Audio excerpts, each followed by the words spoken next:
우리 구주 예수 그리스도께서 탄생하실 때가 다 되어 갔을 무렵 요셉과 마리아는 베들레헴을 향해 길을 걸어갔습니다. 오늘 4절 말씀을 보면 요셉도 다윗의 집 족속이므로 갈릴리 나사렛 동네에서 유대를 향하여 베들레헴이라 하는 다윗의 동네로 갔다. 나사렛에서 베들레헴을 향해 걸어간 거죠. 이 거리가 얼마인가 지도로 이렇게 확인을 해보면 약 110km 정도가 됩니다. 우리 성도님들 110km 그러면 어디 정도까지 거리인지 아마 잘 이렇게 헤아려지지 않으실 것 같아서 우리 성도님들의 생활 반경에서 조금 익숙한 장소를 제가 다 한번 체크를 해봤습니다. 간혹 우리 성도님들 병의 증세가 조금 중하다 싶으면 안동병원으로 가실 때가 있더라고요. 코로나 전에는 제가 안동병원에 제법 많이 신방을 갔던 것 같아요. 거기까지 몇 킬로쯤 될까요? 한 55km 정도 나오더라고요. 혹시 충주로 볼일 보러 돌아가십니까? 충주 시청까지를 내비로 재보니까 한 70km 나오더라고요. 대구 시내 한 정중앙쯤에 대구 교육대학이 있죠. 거기를 재보니까 딱 110km 떨어지더라고요. 한번 대구까지 걸어가 보시렵니까? 그래야 예수님이 태어나기 위해서 요셉과 마리아가 얼마나 먼 거리를 걸어갔는가 하는 것을 우리가 한번 느껴볼 수 있겠죠. 이 정도 우리가 생각해 보면 참 쉬운 길이 아니겠구나 하는 것을 느낄 수 있을 거예요. 이스라엘의 지형을 살펴보면 나사렛에서 이 베들레헴으로 접근할 루트가 산악 지형이기 때문에 아마도 우리 세제를 넘어가는 그런 느낌으로 110km를 걸어가야만 했을 겁니다. 마리아가 만삭일 테니까 아마도 나귀 같은 짐승에 태워서 갔겠죠. 그런데 만삭이기 때문에 또 말이든 나귀든 노새든 그렇게 빨리 달릴 수가 없죠. 그저 걷는 것의 육체적 고통을 조금 덜해 줄 뿐 속도를 빨리 낼 수는 없었을 거예요. 여러분 110km 정도를 걸어가려면 어느 정도의 시간들이 걸릴까요? 종종 제가 예를 들어 드립니다만 현대의 군인들이 기계화 군단도 있긴 합니다만 그래도 아직은 그것 장비들이 파손된다면 군인은 걸어갈 수밖에 없죠. 그래서 행군 훈련이라는 건 군인들에게 필수적인 훈련인데 우선 100m 달려가듯이 달려갈 수는 없잖아요, 언제나. 그리고 도착하면 적과 싸워야 되니까 전투를 위한 체력을 보장을 하면서 걸어가야 되기 때문에 1시간에 4km 그리고 하루에는 8시간 이상을 걷게 하는 것은 무리다. 왜냐하면 도착해서 적에게 오히려 제압당하면 가는 게 무슨 의미가 있어요. 그러다 보니 하루에 한 32km 정도가 군인 장정들이 이동하면 평균적인 거리입니다. 그런데 여러분 아마 남자분들은 군대에서 다 해보셨기 때문에 느낌을 아시겠습니다만 그게 굉장히 느릿느릿 걷고 있는 게 아닙니다. 굉장히 그래도 나름 빠른 속도로 걷는 게 그 정도이거든요. 그런데 첫 1시간 4km야 그렇게 갈 수 있지만 그 다음부터는 이제 지옥이 열리는 거죠. 아마 대부분의 남자분들이 군대에서 했던 것 중에 행군, 유격, 화생방 이게 아마 제일 싫은 훈련으로 탑3 안에 들어갈 겁니다. 그러니 군인으로서 훈련된 남자 장정, 젊은 20대 장정도 하루에 32km 가면 많이 가는 것일 거라면 32km 간다고 해도 3일로도 부족하죠? 한 4일은 잡아야 됩니다. 만삭인 이 여인을 노새나 나귀 같은 것에 태워서 갔다면 아무리 빨리 가도 5, 6일 이상은 걸렸다고 봐야 될 것입니다. 자, 이 요셉과 마리아가 걸어간 베들레헴으로 가는 길, 이 길은 어떤 길이었을까? 말씀 속에서 좀 더 살펴볼까요? 이 길은 요셉과 마리아가 결코 가고 싶어서 간 길이 아닙니다. 자, 1절 말씀을 보면 강압적인 명령에 의해서 어쩔 수 없이 가게 됐죠. 자, 1절에 누가 명령을 내렸습니까? 가이사 아구스토가 영을 내려 천하로 다 호족하라 했다. 그런데 이 일이 처음 있었던 게 아니죠. 2절을 보니까 그 이전에도 이런 일이 있었다고 얘기합니다. 자, 2절 우리 성도님들 다시 한번 읽어볼까요? 시작.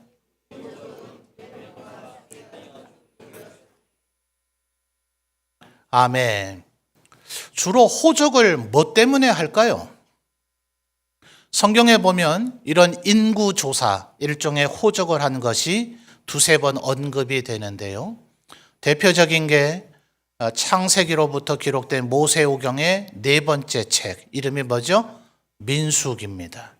그래서 영어 성경들은 대부분 이 민수기에 우리가 민수기라 이렇게 부르는 것을 넘버스 이렇게 불러요.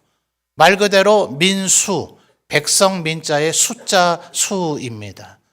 그래서 출애굽했을 때에 이스라엘 12지파가 몇 명이냐, 지파별로 인원을 헤아려서 기록하는 것이 나오고요. 민수기의 끝자락에는 광야 40년 요랑을 하면서 아예 한 세대는 죽어버리고 그 다음 세대가 광야에서 성장했죠. 그래서 그 성장된 새로운 이스라엘 세대가 몇 명이냐, 둘 다가 60만, 1000단위는 조금의 미세한 차이는 있습니다. 몇천, 몇백, 몇십, 몇 명 이렇게 돼 있어서 뒤에 1000단위 이하는 생략해서 흔히 이스라엘 60만 이렇게 부르는 근거가 민수기 때문에 나오는 겁니다. 이때는 하나님이 명령하셨기 때문에 하는 거예요. 그런 문제가 없죠. 사무엘서를 보면 다윗 왕 통치 시기 말년에 다윗이 웬일인지 백성들의 숫자를 헤아려 보려고 합니다. 다윗의 군대 장관 이름이 뭐죠? 요압이죠, 요압. 다윗과 친척 관계이긴 하고 다윗의 최측근이긴 한데 정말 말은 어지간히도 안 듣는 게 이 요압이었습니다. 믿음이 부족해서 그렇죠. 그런데 신기하게도 요 일을 할 때는 요압이 다윗 왕에게 결사적으로 반대합니다. 이건 하나님이 진노하실 일입니다. 뒷감당을 어떻게 하시려고 이 일을 하려고 합니까? 자, 왜 그럴까요? 남자 장정의 숫자를 헤아리는 건 뭐 때문에 그러겠어요? 몇 명을 내가 군대로 모을 수 있을까? 이거 헤아려 보려고 하는 거거든요. 또 전쟁을 늘 하는 것이 아니니 전쟁을 하지 않을 때는 이 장정의 숫자가 고스란히 뭐가 될까요? 국가 생산력을 얼마나 할 수 있는가를 측량하는 지표가 됩니다. 동시에 세금을 얼마나 걷어들일 수 있는가를 헤아려 볼 수 있는 근거가 되죠. 그러니 하나님께서 이것은 군사와 경제, 돈의 힘과 군사의 힘을 의지하고 하나님을 의지하지 않으려는 시도가 거기에 깃들여질 수 있기 때문에 하나님께서 몹시 싫어하시는 일입니다. 이 이스라엘 백성들은 어떨까요? 로마 제국이 뭐 때문에 이것을 하려고 하겠습니까? 지금 2절에 얘기했던 구레뇨, 수리아 총독으로 있었던 구레뇨가 수리아를 다스릴 때로부터 1절에 가이사 아구스토가 다시 호적을 하라 할 때까지가 14년이 걸립니다. 왜냐하면 로마 제국이 날이 갈수록 팽창하고 있기 때문에 도대체 우리가 정복한 이 정복지 안에 숫자가 얼마나 되는가, 동시에 어디서 반란을 일으킬지 모르니 정복을 했던 그 나라의 장정 숫자를 헤아려 놔야 어느 거점에 군사를 미리 배치해 놔야 되는 반란을 진압하기 위한 요령도 된단 말입니다. 자, 이 호적을 했을 때 3절을 보니 모든 사람이 호적하러 각각 고향으로 돌아갔다 이렇게 표현되어 있기는 합니다만 이스라엘 백성들이 모두 다 호적에 응했을까요? 이 호적을 하라고 할 때에 마음이 기뻐서 기꺼이 호적하러 갔을까요?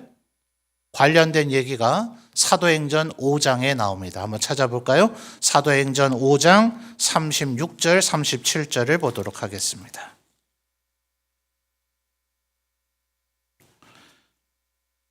사도행전 5장은 이제 베드로와 요한을 어떻게 할지를 예루살렘 산헤드린 공의회가 의논하고 있는 내용인데 그 중에 가말리엘이라고 하는 율법 교사 5장 34절의 표현이 나오죠. 그가 36절, 37절에서 이런 이야기를 합니다. 자, 우리 성도님들 읽어주세요. 시작.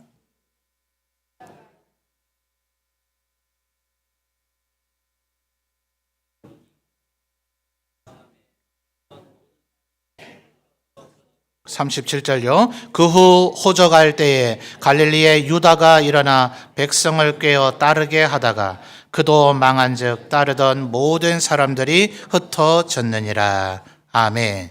자, 37절 상반절에 뭐가 나옵니까? 그 후 뭐 할 때요? 호적할 때에. 이게 바로 누가복음 2장 2절 구레뇨가 수리아 총독으로 있을 때 처음 호적을 명령했을 상황입니다. 지금 사도행전 5장 37절은 그것에 대한 유대인들의 반응이 뭐였다는 겁니까? 반란을 일으켰다는 거예요.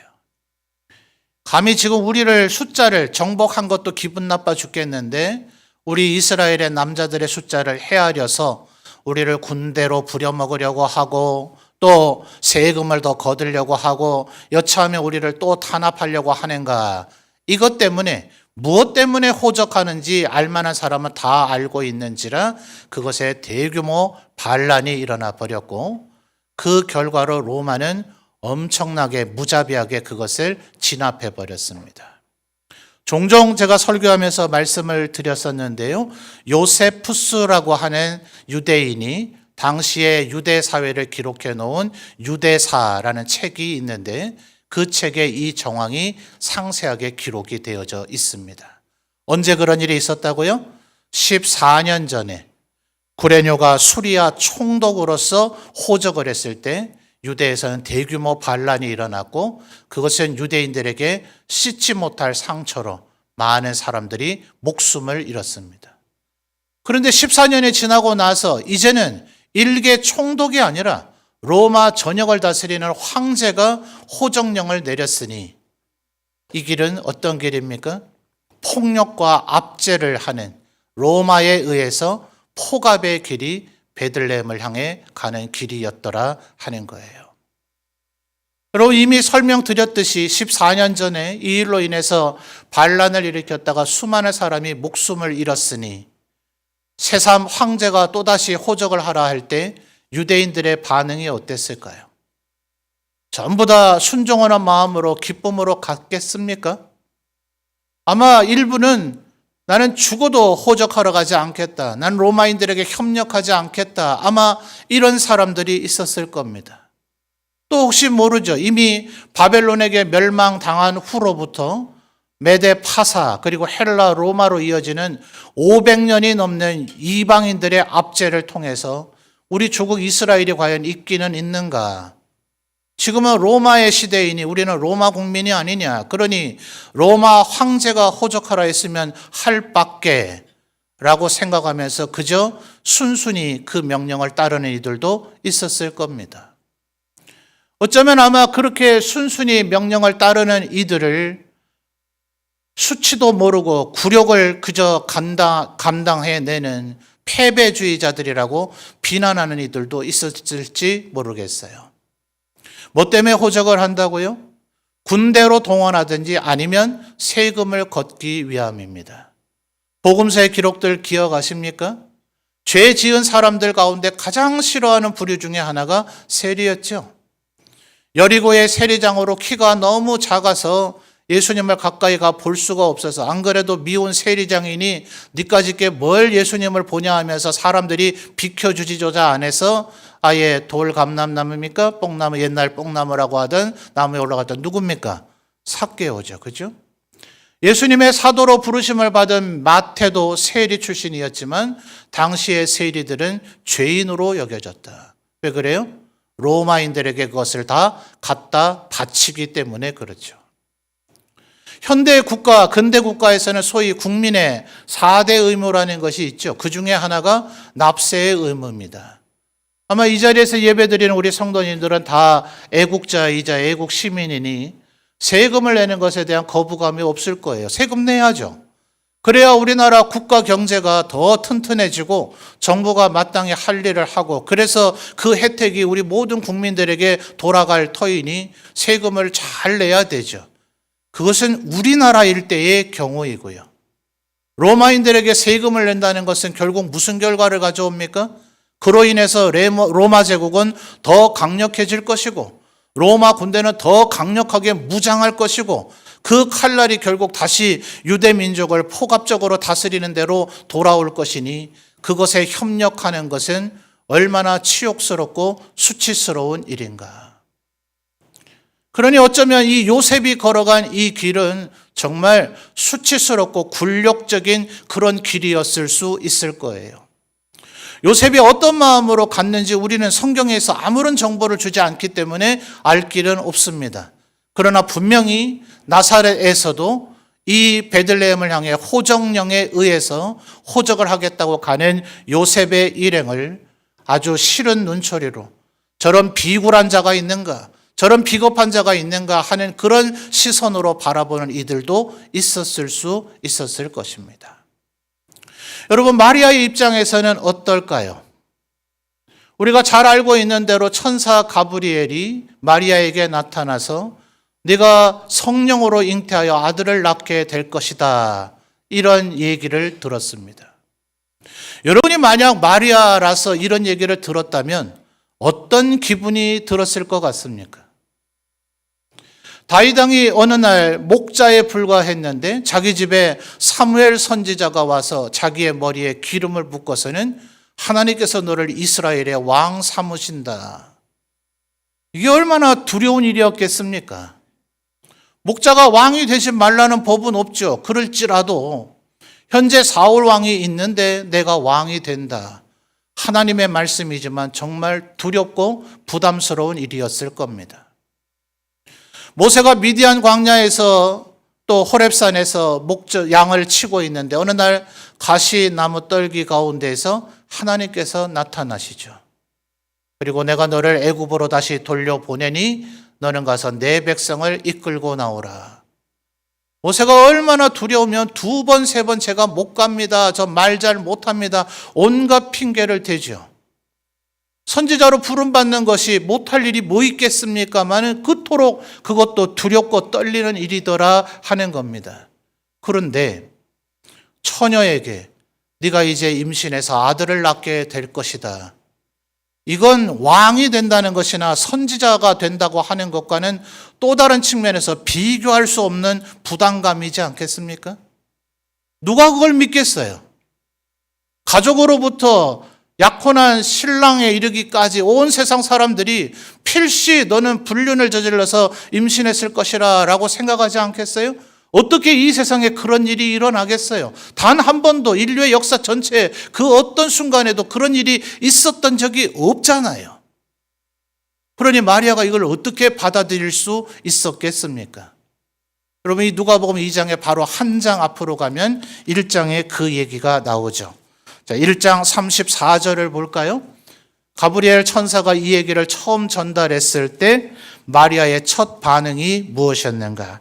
1장 34절입니다. 읽어주세요. 시작.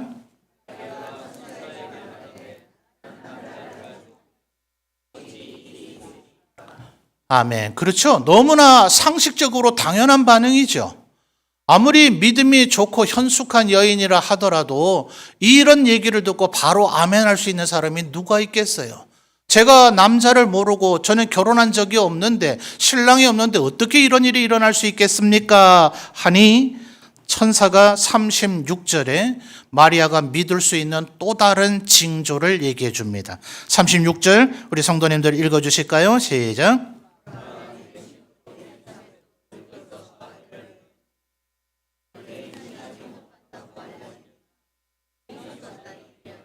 아멘. 이 엘리사벳이라고 하는 분은 세례 요한의 어머니입니다. 마리아와는 친척간이 되죠. 그런데 그 남편 사가랴와의 사이에 아이가 없었습니다. 마치 구약 성경의 아브라함 아내 사라처럼 나이가 드셔서 지금 연로하신지라 아이를 낳을 수가 없는 상황이었는데 이 여인에게도 어느 날 천사가 나타나서 아이가 태어날 것이라고 얘기해 주었고 이미 임신한 지 6개월이 됐다는 거예요. 자, 그러니 마리아가 38절에서 일단 그 말씀까지 하시니 믿음으로 받아들이겠다고 얘기합니다. 38절 또 읽어주실까요? 시작.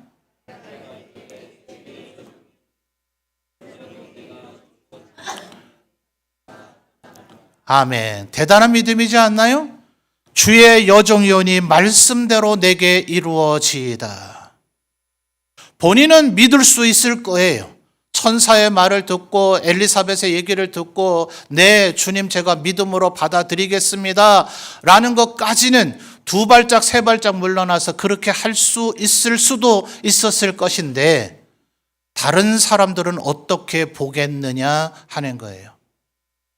당장 약혼을 했던 요셉 그리고 마리아의 친정 가족들 매일같이 마리아가 어떻게 살고 있는지를 대부분 보고 있는 그 가족들이 과연 이 일을 성령의 능력으로 하나님의 권능으로 이루어진 일이라고 과연 믿을 수 있을까?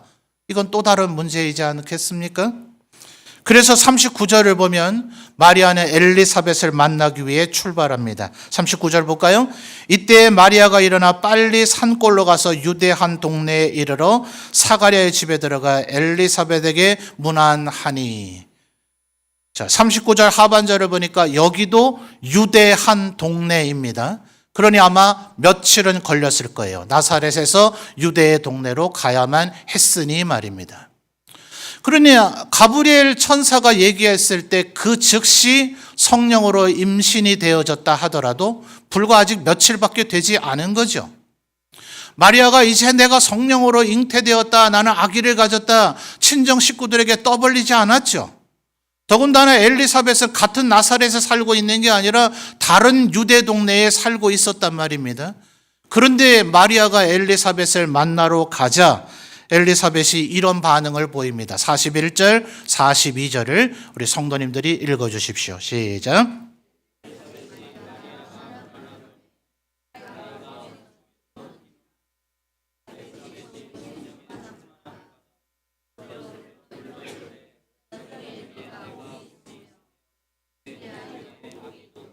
아멘.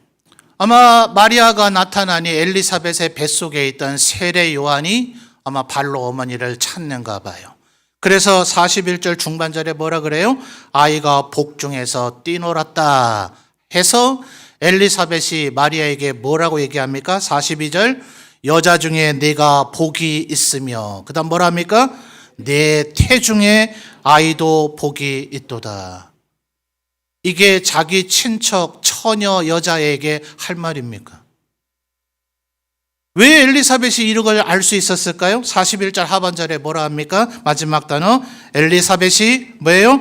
성령의 충만함을 받아 성령께서 엘리사벳으로 마리아에게 아기 예수께서 잉태되셨다는 것을 깨닫게 하심으로 여자 중에 네가 복이 있으며 네 태중에 아이도 복이 있다고 그 입으로 말하게 된 겁니다. 마리아가 얼마나 놀랐을까요? 그 일이 있은 지 불과 해봐야 며칠밖에 되지 않았는데 이건 너무나 위험천만한 일인지라 친정 가족들에게도 아무에게도 얘기 안 했을 터인데 같은 동네가 아닌 며칠을 걸어와야 될 유대의 동네에 살고 있는 친척 엘리사벳이 한눈에 내가 임신했다는 걸 알아본다는 것. 그래서 이제 마리아는 이 말씀을 믿고 그 기간을 견뎌내게 됩니다. 56절을 볼까요? 1장 56절을 보면 마리아가 엘리사벳에게서 그 즉시 떠난 것이 아니라 마리아가 얼마간요? 석 달쯤 엘리사벳과 함께 있다가 나사렛 자기 집으로 돌아갔습니다. 3개월이 지나면 이제 배가 조금 불룩해지기 시작하나요? 이것이 더 많은 불신의 의혹을 낳지 않았을까요? 처녀 여자아이가 3개월 동안 친척 집에 가 있다가 나타났는데 배가 불러 나타났어요. 마리아의 약혼남이었던 요셉이나 사람들이 어떤 생각이 들었을까요? 자, 마태복음 1장으로 가보죠.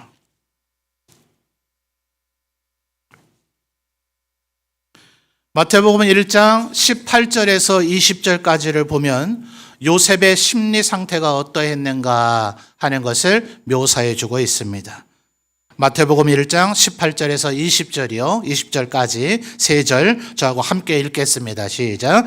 예수 그리스도의 나심은 이러하니라. 그의 어머니 마리아가 요셉과 약혼하고 동거하기 전에 성령으로 잉태된 것이 나타났더니 그의 남편 요셉은 의로운 사람이라 그를 드러내지 아니하고 가만히 끊고자 하여 이 일을 생각할 때에 주의 사자가 현몽하여 이르되 다윗의 자손 요셉아 내 아내 마리아 데려오기를 무서워하지 말라. 그에게 잉태된 자는 성령으로 된 것이라. 아멘. 자, 1장 18절에서 20절까지를 읽어보니 요셉도 처음에는 믿었습니까? 못 믿었습니까? 믿을 수가 없는 일이죠. 이걸 누가 믿겠어요? 이는 필시 내 약혼녀 마리아가 불륜을 저질렀는 것이다 라고 생각을 했는데 19절에 그래도 이 요셉은 의로운 사람이라 이렇게 지금 우리 한글 성경에 번역이 되어 있지만 원문의 보다 정확한 의미는 너그럽고 자비로운 사람이다 이렇게 보는 것이 더 맞다는 신학자들도 있습니다. 그러니 19절 중반절을 보면 드러내지 아니하고, 만약 드러냈다면 어떻게 될까요? 나는 이 여인과 동침한 적이 없는데 이 여인이 나와 약혼하고 나서 아이를 임신했어 이렇게 된다면 마리아는 돌로 쳐서 죽임을 당했을 겁니다. 그러니 요셉은 그렇게 하지 아니하고 19절 하반절에 가만히 끊고자 했다.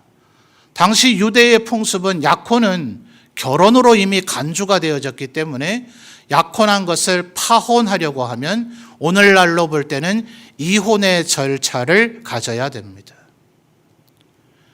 여러분, 모세 율법을 보니까 당시 유대 남자들이 얼마나 하찮은 이유로 아내를 버리는 일을 많이 했는지, 우리 조선시대 때도 소위 칠거지약이라는 말도 안 되는 규정들이 있었잖아요. 여성 인권이 정말 존중되지 않던 시대인데 유대인들의 이 못된 풍습은 그 정도가 아니었습니다. 얼마나 하찮은 이유로 아내를 빈번하게 버렸든지 모세가 최소한 아내가 간음을 저지른 일이 아니면 절대로 버려서는 안 된다라고 금지를 한 겁니다. 너무나 벌어졌던 그 악행을 최소화하기 위해서 금지를 한 것인데 역설적으로 유대인들은 받아들이기를 이혼을 간음한다면 해도 된다고 허용했다 이렇게 받아들인 거예요.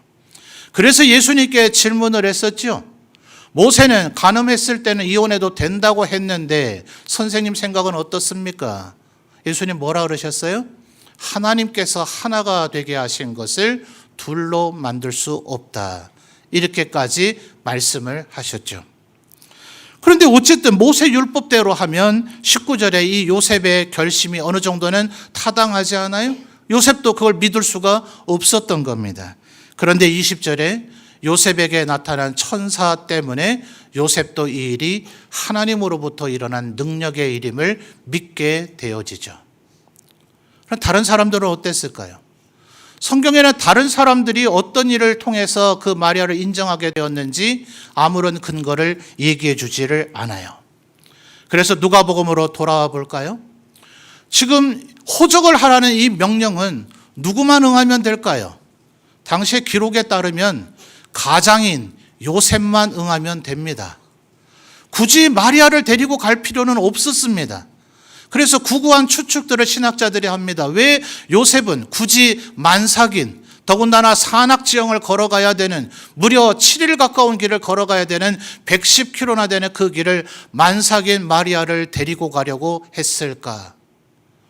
만삭인 그녀를 혼자 뒀을 때 무슨 일이 벌어질지 모른다는 염려 때문이 아니었을까? 내가 이 아이의 생부다라고 주장하면서 끝까지 그 마리아와 복중에 있는 아기를 지키고자 하는 의도가 아니었을까라는 추론을 여러 신학자들이 합니다. 그 추론들이 만약 맞다면 마리아의 느낌은 어땠을까요? 요셉은 믿어주지만 친정 식구들은 아무런 말이 없지만 사람이 꼭 말을 해야만 그 마음을 느낍니까? 스쳐가는 그 얼굴 표정에서도 저들이 지금 나를 어떻게 여기고 있는가라는 생각이 들 때 마리아의 10개월은 그렇게 평안하고 행복한 나날들이었을까요?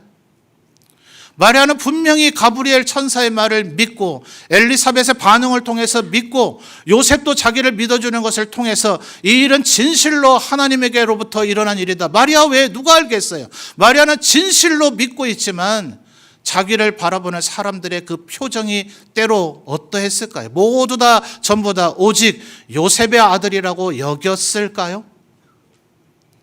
그러니 마리아는 그 나날들이 얼마나 고통스러운 날이었겠습니까? 더더군다나 이 베들레헴으로 향해 걸어가는 이 길은 요셉에게도 쉽지 않은 길이었겠지만 만삭인 마리아에게는 정말 고통과 고난의 길이었을 겁니다.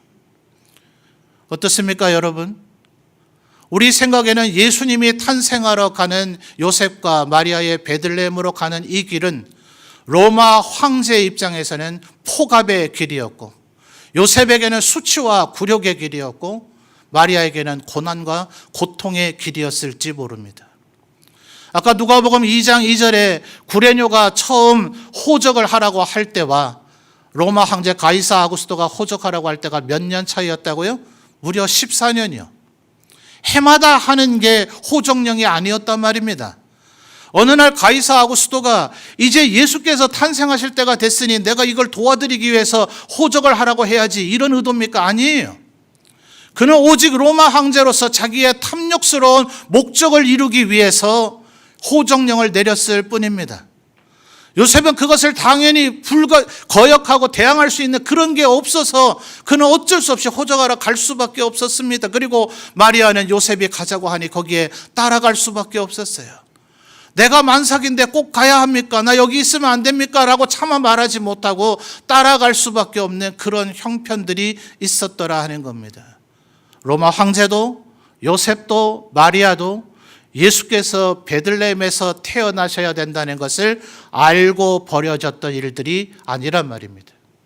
마태복음 2장을 보면 그렇지 않아요? 동방에서 온 박사들이 별을 따라와서 헤롯 궁에 가서 거길 왜 갔는가 모르겠어요.